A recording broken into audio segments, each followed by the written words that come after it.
Not everything will be done at the local level.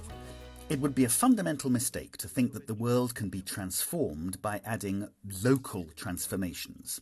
We need to think at the international level. We need forms of market organisation, legislative regulatory frameworks, norms that are decided at the national and the international level.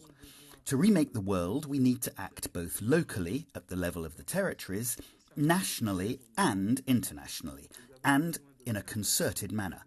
We need to abandon the 1992 leitmotif Think Global, Act Local for Think and Act locally and globally and in coherence with one another.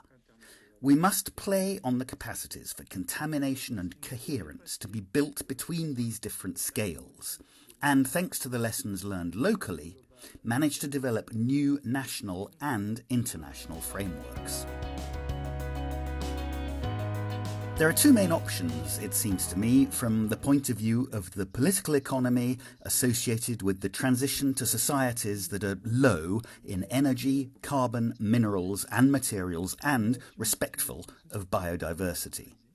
The first, this is something like what is happening in Germany, is an extremely decentralized society, with power sharing, participatory democracy combined with energy production and therefore the protection of ecosystems and biodiversity through strictly local institutions. The alternative is the opposite, a very centralized society, that's to say, with a state that is in alliance with private capital.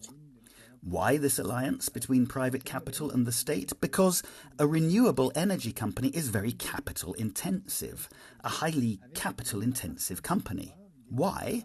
Because the cost of maintaining the infrastructure of renewable energy, or nuclear energy for that matter, is much lower than the cost of the capital, the capex, associated with the production of a kilowatt hour from renewable energy or from nuclear energy. So there is an alternative to this somewhat idyllic version of a decentralized society associated with a regime of participatory democracy, which is an extremely centralized society that no longer needs democracy, and in which you have a very powerful alliance between the state, the public structure, and private capital.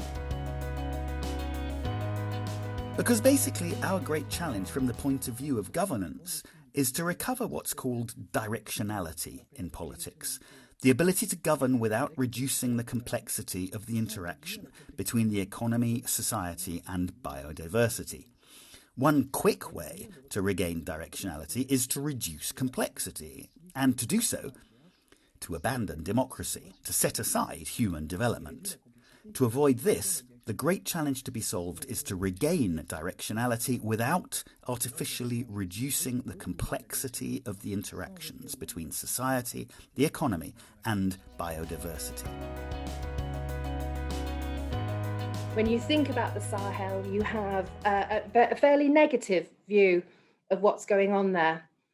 The Great Green Wall, and if we get this governance processes right, it's a way of changing that narrative, to give people in the region faith in their government structures, faith in the future, hope for the future.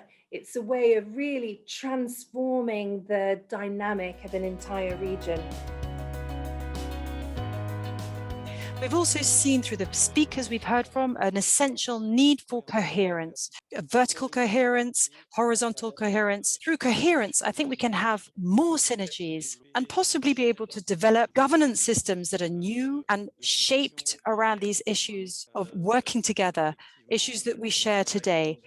I think we also need to work together to think about the planet as a common good for the whole of humanity. And I think we're still a little bit too far back in terms of negotiation on that level, but I think it's something which is essential. And what we need to do is try to connect these different dimensions together better around a slogan. So natural positive society and carbon neutral. And I think that's a slogan which is important and something we should talk about, not just to bring on finance in terms of biodiversity, but no, to see it wider, because all of these different issues are interconnected. Think about poverty reduction and also the notion of justice.